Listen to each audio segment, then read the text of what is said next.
Welcome,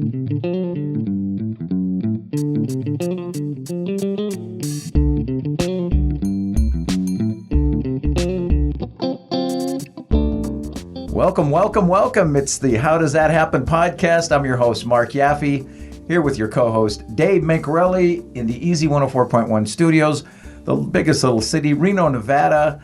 How Does That Happen podcast, a podcast about unusual record holders, should-be record holders, and want-to-be record holders.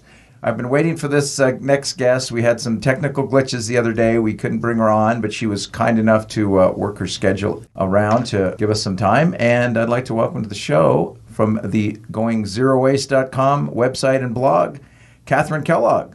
Thank you so much for having me. Well, thanks for joining us.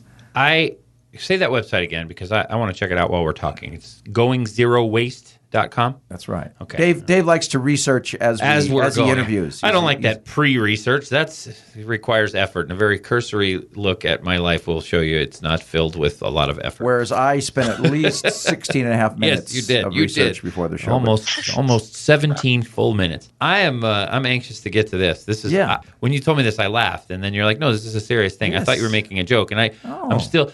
We talked to Kathryn a little bit off the air. She seems very legitimate, but I thought maybe we're being pranked. Maybe we're being if you punked, look at the damn website, you see she's very legitimate. I'm going to. This is a movement of health of the planet and the individuals and the community. And Kathryn, we like to start out by, instead of me droning on and read off a bio or anything, we'd say, what is Kathryn Kellogg's brief bio about Kathryn Kellogg?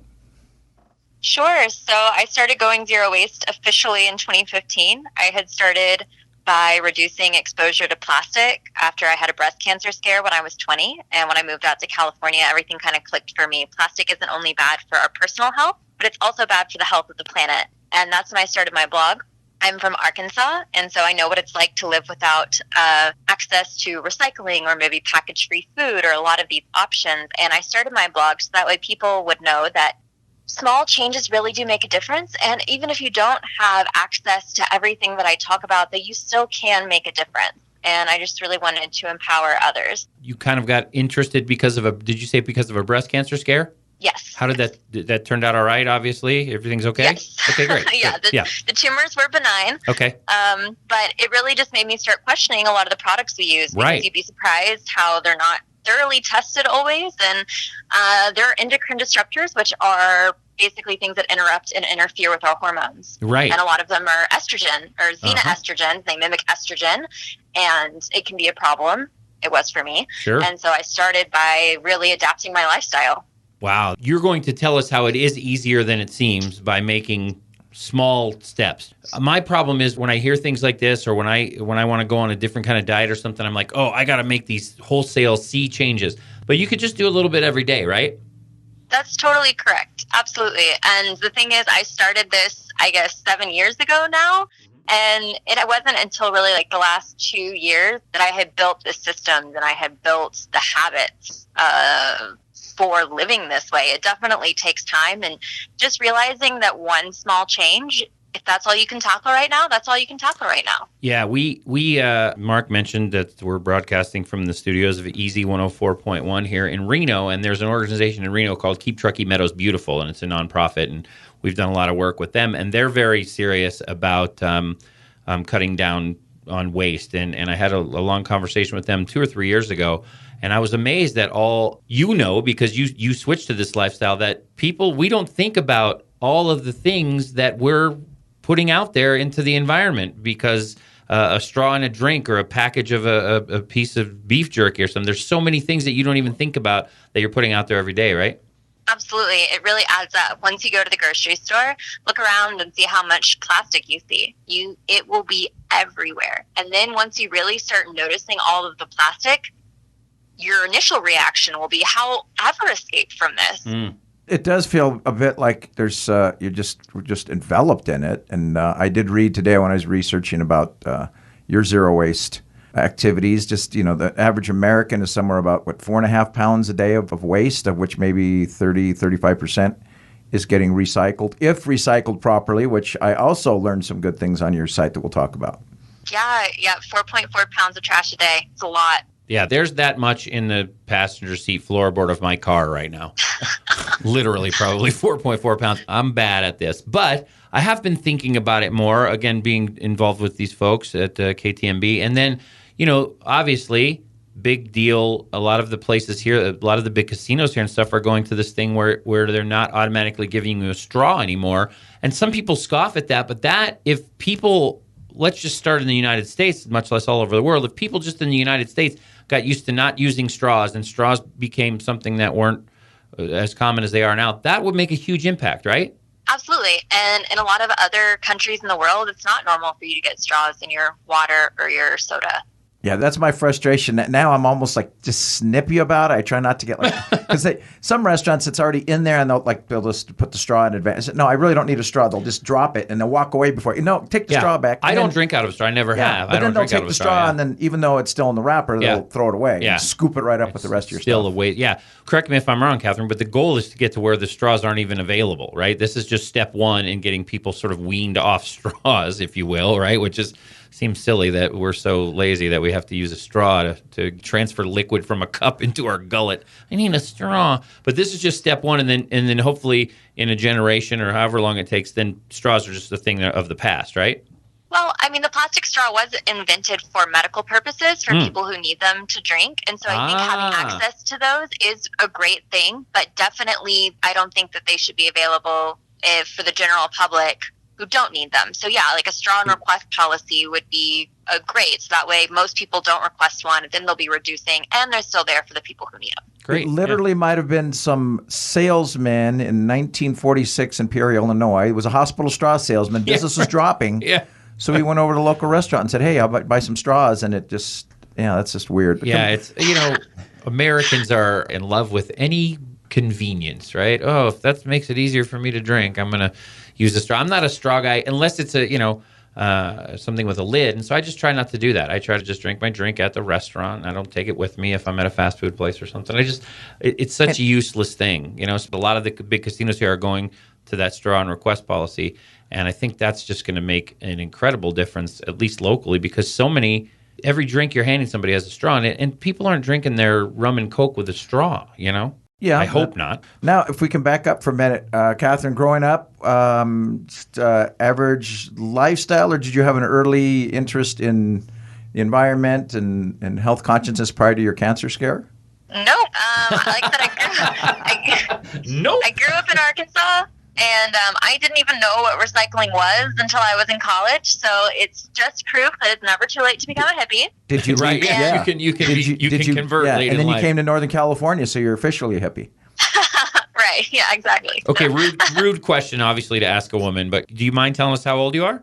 Oh yeah, no, not at all. I'm 27. Okay, so still very young, relatively young to us. Yes. And when was the breast cancer scare? Was you said 3 years ago? 20. 20. 7 years ago. Okay. Wow. So you were just kind of I'm an old man. Mark and I are in our 50s. So like you were a baby at 20. That's a big, huge lifestyle decision and mature decision to make at age 20. Yeah, I was still in college and I majored in musical theater, did it professionally, but I was very active. I was dancing, I was moving around. I mean, I didn't eat poorly by any stretch of the imagination. And I thought that I was living a really healthy lifestyle. And then it was kind of this wake-up call of, just because something's on the shelf doesn't mean it's safe. And it really taught me to read labels and be more conscientious of what I was eating. How long did it take you to kind of get used to that? How long did it take? I'm still getting used to it, really. I mean, if you think about it, I feel like I learn more every day, and I'm still trying to find foods that trigger like internal inflammation. Like that's my most recent task. But as far as cutting out plastic and kind of switching over all my products, that was a little bit easier, especially being an actor, because I was going to say, right? We don't make a lot of money. Right. We're comedians. We know. Yeah. And so I started making a lot of these changes out of financial necessity too, which like making my own cleaning products. It's way cheaper, very easy to do, and really green. Like a spray bottle that's half vinegar, half water will clean pretty much your entire house. Wow. And it's amazing. And obviously I don't have to worry about any weird synthetic compounds inside of that. It's just water and vinegar. And then, and then you're just using one bottle, right? You're not buying a new bottle of Windex every 3 weeks or something is what you're saying, right? exactly. Wow. Now, when you were back in college and you started on this journey, then, as you started getting into that initial reaction, like family and friends, you go back to Arkansas, say, and Yeah. there's Kathryn with her cloth bags, and you got mason jars, and was there a resistance, or were you basically were you mocked? We're comedians. We want to know if people gave you some crap. Well, then you'll appreciate that my dad joked in the beginning that he was going to create a blog called the All Waste blog where he threw everything away.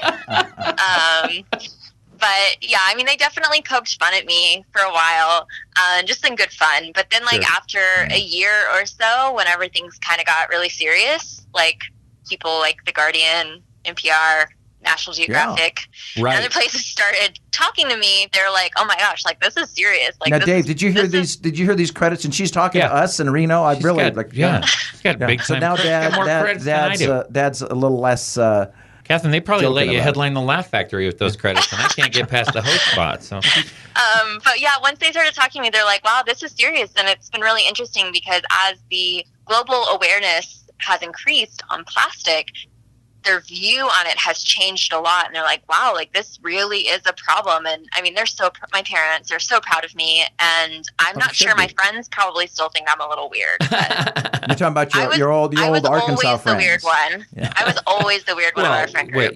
Listen, you're being redundant. You already said you're in musical theater. We know. Yeah. So does Arkansas even have recycling, like the curbside recycling, anything? Or is it just everything go in the landfill still? It depends on what county you're in.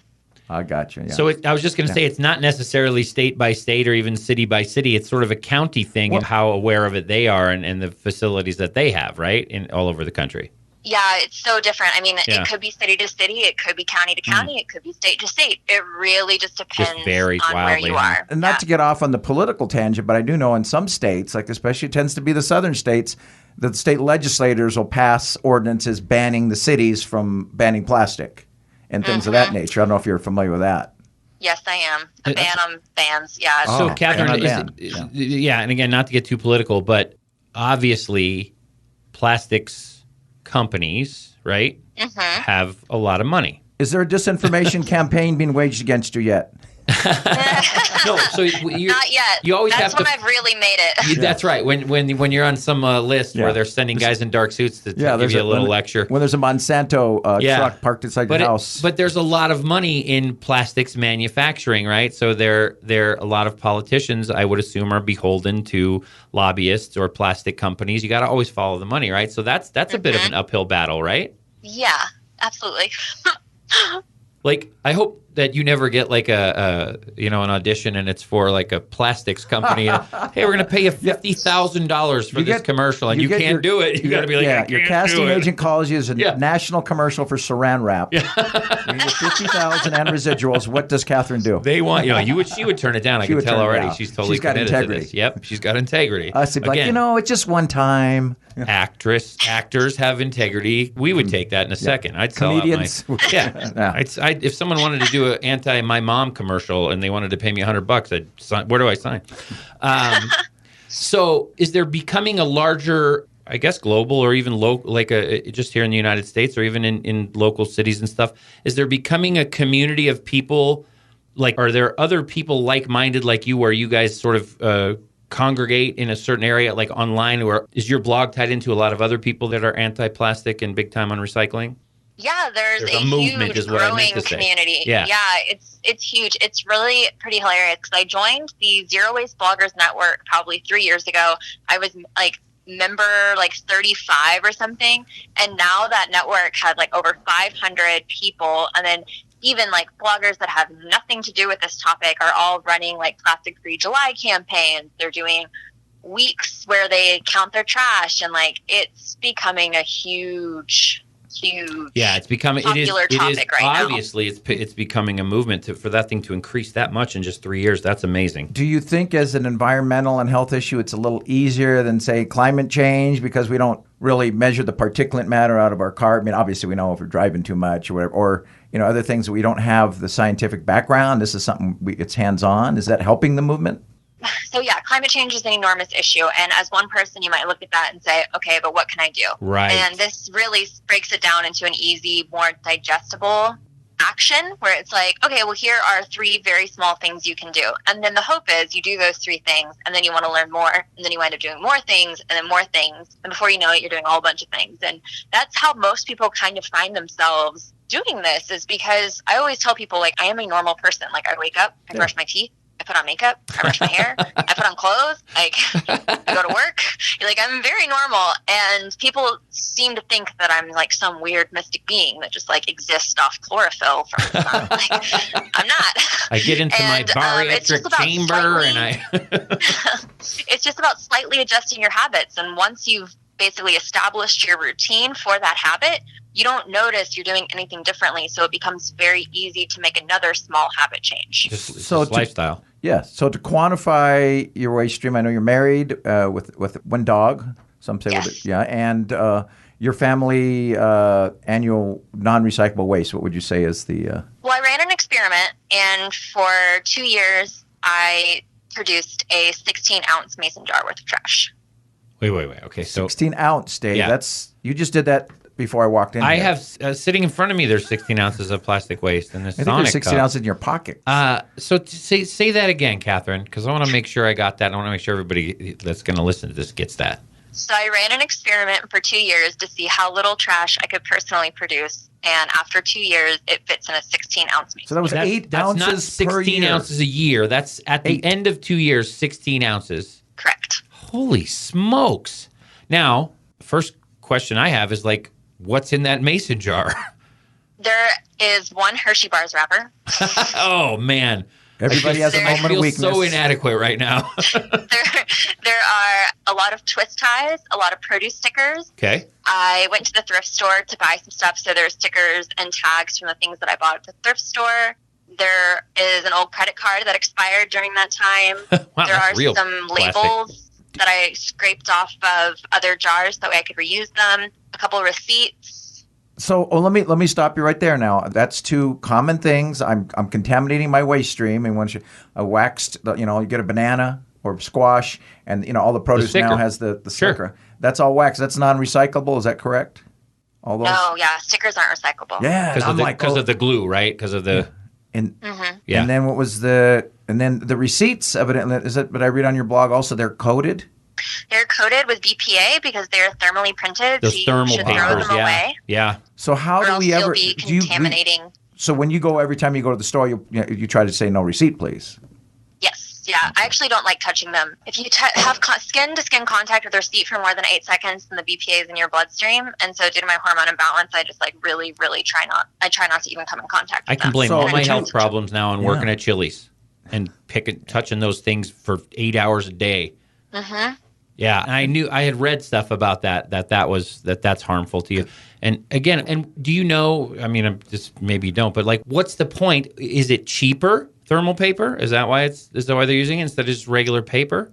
I don't know. I don't know why they switched. Must be cheaper, right? Everybody's looking. That's The gotta companies be are looking to save money. Millions of tons of paper with the And receipts yeah, generated. getting a thermal paper receipt, and I know this is a joke that a lot of comedians have done, but you're getting a thermal paper receipt, and you bought a pack of gum and a soda pop, Yep. and you're getting a thermal Itemized paper receipt purchases, that's discounted 2 feet long. purchases, Yeah. 2 Here's our surveys. return policy. Here's this. Please take The this buyer survey. or the store manager. Yeah. So, wow, that's amazing. And that would you say? Okay, that's a relatively full 16-ounce jar. Did you have some room? Oh, it's stuffed. Okay, all right, good. It's very comedic when it opens. It kind of like springs out. A little cat- It's like trash in the box. Yeah, it's Trash like in one of those pretend cans of peanuts where the snake jumps out. Exactly. Now, how long have you been married?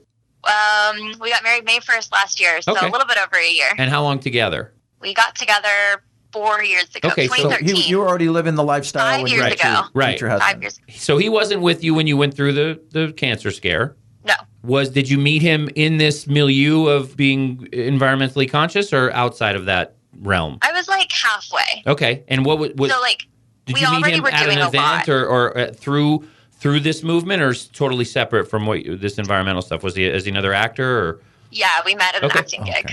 So what's his?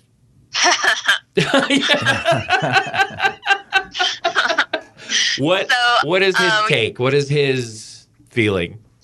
Yeah, so this is actually one of my favorite stories. So yeah, we were already doing a lot, and it was I guess 2014, about a year and a half after we had been dating, and we were living together in California. And I said, hey, I really want to do this no trash experiment.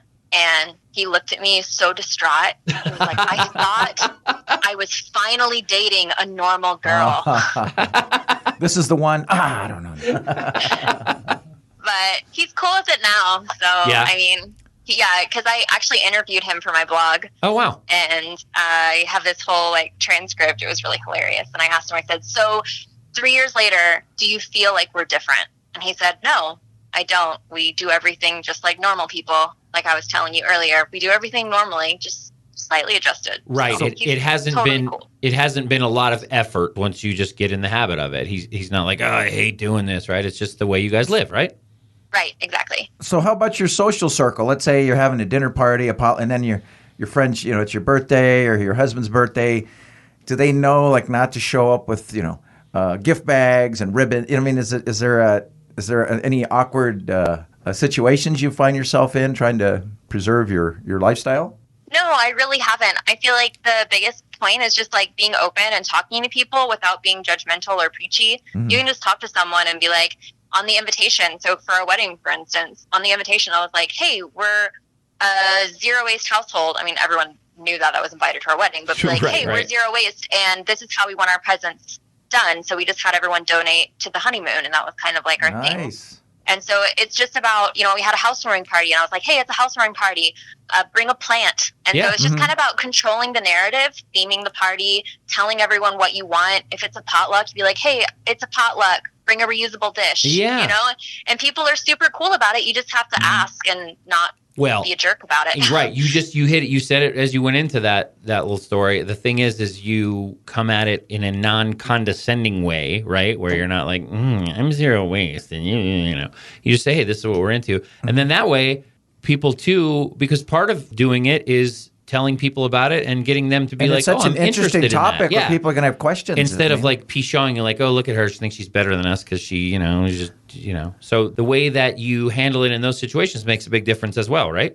Totally. And every time I go to the grocery store, I have my own containers, cloth bags, or whether or not it's a Snapware container to get olives from behind the deli. Mm-hmm. And everyone around me always compliments me. They're like, that's a great idea. I should do that next time. And I'm like, yeah, you should. And then I didn't get all the way through the site, but do you reference where people can obtain the products yet? Like I know you were talking about how you have the one, I forget the name of the canister where your husband, like you say, you can put in breakfast, lunch, and dinner if he's out working. Oh, yeah. Actually, I have a dedicated shop tab where I just show all the products I use. That way, if anyone's interested, they can see. That's great. Yeah. So they can order it from your shop, or does it send them to a third party? How does that? Oh. No, it sends them. I mean, some of them are through Amazon. Some of them are through other small businesses. You don't have a shed full of mason jars and metal canisters and no, I never want to be in the business of sending product to people. Good for you. Good for you. Do not want to do that. But you can't. No, that is nice though that you can get that list of products that you use. That makes it super easy, and I'm going to give that. It's goingzerowaste.com for that list of products. Well, I've been goofing and clicking around the website while we're talking. Really well done website too. Easy to navigate and very palatable. Nice and open and palatable. Clean. Yeah. Some people you just get it and they're just overwhelmed with info. It's really nice. So where do you find your biggest challenge for zero waste? Is it the kitchen, the bathroom, any part of the house that's more problematic than others? Yeah, everyone asks me that question, and I finally have a good answer. And the answer is, it's just about thinking outside of the box. And so the biggest challenge you'll face when you start going zero waste is learning to rethink how we've been taught. And my favorite example is tortillas. So one day I was at the house really wanting tacos, and I was rolling out tortillas with a rolling pin. And let me tell you, rolling out tortillas with a rolling pin is not fun. About 90 minutes into rolling out tortillas, I was just like, there has got to be a better way. I cannot do this. I don't want to buy them in plastic. And then there's a Mexican restaurant a couple blocks away. So I was like, you know what? I'm just going to go down there and ask them. They make tortillas all day. So I walked down there with my cloth bag, and I was like, hi, I would really like 20 tortillas to go in this bag. And they're like, okay, $3. Nice. Perfect.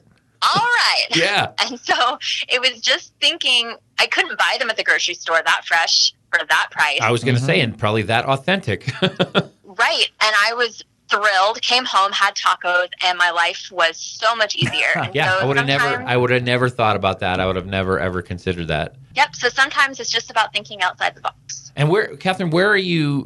What area of the country, of the world, are you currently residing in? I live in Northern California. Okay, so you're in an area that, like you said, you're getting people complimenting you and stuff. So, but it's nice for you to be in an area that, I hate to make this, it's a broad generalization, but that area embraces this kind of stuff. Yeah. Of course. Whereas but even when I've been back home in Arkansas, I've gotten compliments in Arkansas too. Nice. So very nice. So your outreach on this is obviously the website. You have your blog, media appearances. So how else do you do, like festivals or conferences? What's your other methods of spreading the gospel of zero waste? Yeah, so I do public speaking events, I do workshops, and I am a forthcoming author with my book, which is available for pre-order on Amazon right now, called 101 Ways to Go Zero Waste. Awesome. Congratulations. That's exciting. Can we get a paper version of that? Yeah. There will definitely be a Kindle version, and I'm trying to talk my publisher into letting me do the audiobook, so fingers crossed there will also be an audiobook. That's awesome. That So you'll do your own by audiobook. yours truly. Yeah, then you can read your own audiobook. I know. I want to do it so bad. So Oh, that's going to be hopefully they'll let awesome. me. Congratulations. That's a really big step. Yeah. So the website, obviously, it's goingzerowaste.com. Facebook page, Going Zero Waste. same thing. Just search got Going the Zero Waste brand. on Facebook. That's Yeah, I'm going to go right. find that on the Facebook when I get home. Any possibility you'll end up doing a documentary about the zero waste lifestyle? Well, I was just in one for a KBS, which is a Korean broadcasting station. Nice. Again, Kathryn Kellogg, way more credits than me. I'm serious. We're going to headline you at Laugh Factory. You can just talk about zero waste. The people in Reno will laugh. They'll think it's a joke. So we always like to ask this question before we start wrapping up. Is there any questions that we didn't ask who would like us to have asked? Well, I would like to give the listeners a couple actionable tips that they can implement today. Right. Please, yes. Pay attention, Okay, so Dave. Write this down. The listeners and you, Dave. Don't write it down. Put it in your phone. Yeah. So I tell everyone to start with the big four, and these are 4 easy items to avoid. Number 1, plastic water bottles. So bring yes. I was going to say, reusable- I 2 weeks ago purchased my first hydro flask. So Congratulations. I'm on the right track, right? And I love it. It's the great. only problem is vodka instead of water in it. It doesn't matter. This vodka bottles aren't recyclable either if they're plastic. So, but that's a huge thing. I worked in, I'm sure familiar in Northern California. I worked in Truckee, California for about a year, and they're very concerned with that stuff there. And they turned me on to this, and I finally got the hydro, and it's great. I don't have to. We're not having to buy bottled water anymore, and it's wonderful. Awesome. Is your hydro flask double insulated? It is. Perfect, which brings me to that's my tip is for everyone to get a double insulated bottle because it works for hot drinks and cold drinks. So It's that way, whenever amazing, you're yes. getting I have Contigo. I think mine is double insulated. I can do both. so whenever you're going to the coffee shop, you can actually take the lid off and they'll make your coffee in your double insulated bottle. Yep. They're not too. They're good about. They don't working with you care. on that. They don't care. I noticed that in Truckee. Everybody does that in Truckee. Yeah. Okay. Yep. Because coffee cups are actually lined with plastic. Yeah. Right. Yeah, another thing, I've been contaminating the recycling stream. I thought, I rinsed out my cup. It's a paper cup, not supposed to be on there. And lids, number 6 lids, no go also, right? Right. Correct. Oh, man, I've been... Okay, so let's recap because Okay, we keep sorry, interrupting you. Tip number 1. Bring a reusable water bottle. Tip number 2. Bring your reusable water bottle to get coffee. There you go. All right. Number 3. Number 3, say no to straws, which we talked about earlier. Right. And then number 4 is bring a reusable bag with you to the grocery store. And if you always forget, my trick is to buy a couple that clip onto your key ring. So that way you'll always be with them. Oh, very nice. And you're so right that those are really, and I see that being more prevalent, the reusable bags at the grocery store. In fact, my wife just went to those about 2 weeks ago. We were in San Diego, and she saw a lot of people doing it. She goes, we should do that. And as soon as we got back, she went and bought a bunch of the bags, and she keeps some in the house and some in the car, like you said, in case she forgets them at the house or she needs to pick something up. So those really are. So what are you talking? Get yourself a hydro flask or a reusable water bottle. Just have that with you. I in just 2 weeks, it's already a habit. I just have it with me all the time. Easy to carry around. Take that into the coffee shops with you when you get your coffee in the morning. Super easy to do. No straws. is super. That's the easiest one on the list. Just don't use Well, a straw. you'd think yes, but It should be. Sometimes you got to hijack those quick. And then waitresses and don't waiters. use the paper and plastic bags at the grocery store. Just bring your bag, your reusable bag. You don't have and to make a actionable. sea change in your life. You don't have to make this 180-degree turn. Start with that, and like you said earlier, Kathryn, once you do that and you figure out how easy that is and what a difference it makes, then you're interested to go further, right? Yeah, then you go Absolutely. steps 5 through 10. Yeah. I started saying, if you're looking for 97 other tips, you can check out my book. Nice. Yeah, and again, 101. you can find out how it's available on Amazon, and I'm sure there's information on it at goingzerowaste.com. Give people the title of the book one more time if they want to look on Amazon. 101 Ways to Go Zero Waste. Excellent. Can't beat that. You can't make it any more concise and understandable. I gotta say, I thought we were getting pranked when Mark told me that 16 ounces of trash, and I thought that was in 1 year, and I didn't believe it. And you did that for over 2 years, but I can tell that you're legitimate, and I love the way that you're putting the message out there without making us feel bad that aren't already doing it. Non-judgmental. Right? Yeah. Very affirmative. Yeah. So there's hope for us yet. And let me ask you this, Mark. Let me ask you a question. Yes. 27 years old, Kathryn said she is. Is that technically a millennial? Yeah, I believe so. Well, good Yes. for you. Good representation of a Yes. group that gets unfairly characterized sometimes, Kathryn. So good for you. Oh, thank you very much. I mean, I still am an actor, so, Yeah. Maybe we get punked in all this. I don't know. Yeah, maybe she's that good of an actor. She could be at Pizza Hut right now. Oh, real quick. Pizza. You said you love pizza. So when you pick up your pizza, do you bring your own tray? That's the one thing that I still deliver occasionally. Around once a month, I'll go get delivery, and I'll tell you my secret. So Okay. if you rip the top off the pizza box, it typically doesn't have any grease on it, and you can recycle it. And then you take the greasy bottom that has the food, Yes. which can't be recycled, and then you cut it up or break it up, and then you put it in your compost bin. Awesome. There you Huh. go. Yeah, no trash. Yeah. Excellent, because that would be a problem for But me for in sure. the notes section, you do have to say that you don't want any packets, and then you have to say that you don't want the tiny plastic pizza table The inside. little table, Did right? that yeah. make the 101 top list? I don't know if that's in the book or See, not. it's already Wow. you already get the follow-up book going. See, there you go. You'd be like, yes, awesome. Another. Well, we're going to be hearing good things about you for years, I have a feeling. Continued success on this journey. Thank you so much for sharing your time and your knowledge. It was informative. It was educational. Thank you so much for having me. And again, I feel inadequate relative to you, but that's not your fault. That's me. Hey, as I say, you've already mastered the big four, though. I mean, you've got your hydro flask, you got your reusable bags. You're on it. We are rolling. I am rolling on the big four already. I'm ready to hit number 5. Buy the book. I'm You're gonna gonna get the other I'm going to go 97. to goingzerowaste.com to check out number 5. So, Okay. yeah, Kathryn, thank you so much for spending the time with us. Is there besides goingzerowaste.com and Going Zero Waste on Facebook, any other places you want to direct people? Yes, I will direct people to my Instagram, because if you have any questions, you can just ask it on the first photo, no matter what it is. And I'm really good about responding to Right. questions immediately there. And my Instagram handle is going.zero.waste. Excellent. Going zero Going.zero.waste. waste with 2 periods in between the words. Excellent. I'm going to go find that as soon as we get off the deal here. Jump on board. Outstanding. Mark, tell people where they can find Mark Yaffe type And things. if you're looking for some laughs after you've taken your first 4 steps, come to some BPA plastic bag free comedy. There you go. Mark Yaffe website, laughwithmark.com. And Dave Mancarelli, where would we find you at? Same, DaveMencarelli.com, and that's MENCARELLI.com. And we've been talking about zero waste, but if you want to waste some of your time, that's a good website to go to, is mine.